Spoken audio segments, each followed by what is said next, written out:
Hello there and welcome to this tutorial for Zealous Effects, and basically in this tutorial you'll be doing a advanced reflection, and it is advanced, so you will have to have some knowledge in Microsoft PowerPoint, and you should be able to navigate through the format tabs and understand all sorts of different things in PowerPoint in order to get this done nicely. First thing you're going to have to do is get an image, and I originally did this for an Indonesian PowerPoint presentation. And I thought it looked nice, so I decided to show how it could be done. So I'll just find the image. Dragon fruit. This is the one. And basically when you're choosing an image to do this sort of stuff, if you're trying to do it all in PowerPoint, you should find an image where the background is very white. It's very different from the actual fruit or the subject in the picture, and so it's easy to key out the white. If you want to use Photoshop or Paint.net or something like that, you can easily use that to key out the white, but I'm showing how this can be done in Microsoft PowerPoint. So you want to save that image, then go back into PowerPoint and insert it. Okay, now I've got my image and I'm going to size it up and put it in the center roughly. If you want, you can also go right click grids and guides and display drawing guides and display the grid. That will help you sort of line things up properly. And also if you want, you can delete these two boxes down here.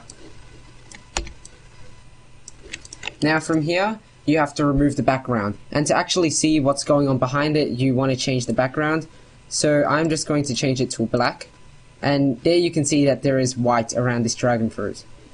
So I click on the image, I go to the format tab, recolor, set transparent color, and you get this nice little pointer thing, and doing this you can remove the background color. And the reason why I told you before that it needs to be white is because if the dragon fruit is too white, or the image is too white, or the subject you want to isolate is too white, it will take away that also. So click anywhere, and there you can see it is instantly taken away the white. You can then change to any color and it should be fine. It is obviously not the best. You can see little bits of extra stuff there, but you can easily just go into the format tab, picture effects, and soften the edges by just 1 point or 2 points, just slightly, and then change the background back to white. Now you've got your dragon fruit. Now you need to create the reflection, and for that you need to copy and paste the dragon fruit and paste it. Yep. And with the second dragon fruit, you can rotate it and flip it vertically. And now I'm just going to say this right now, that the reason why I don't use the reflections which are built into PowerPoint is because they sort of end up in the weirdest positions, and if you look carefully, it almost looks as if the dragon fruit is floating, or it's too high, or if it's in midair or something, and it just doesn't look right. So I like to create my own so I have more flexibility and control. So once you've flipped your image in the flip rotate pane, you have to create a square over that. So go and insert shapes and drag a rectangle over that shape. Now you've got a rectangle. You can now click on the top dragon fruit and bring it in front. Now with this blue square, we're going to turn it into a white square and slowly bring the transparency down until you see a reflection sort of come through. So right click, format shape, and take away the line. Then go to gradient fill. Now I've got this default gradient which will always happen if you click gradient, and I want to remove the second point, stop 2, remove. Then click and change both the colors to a white. Stop 1 and stop 2 should both be white.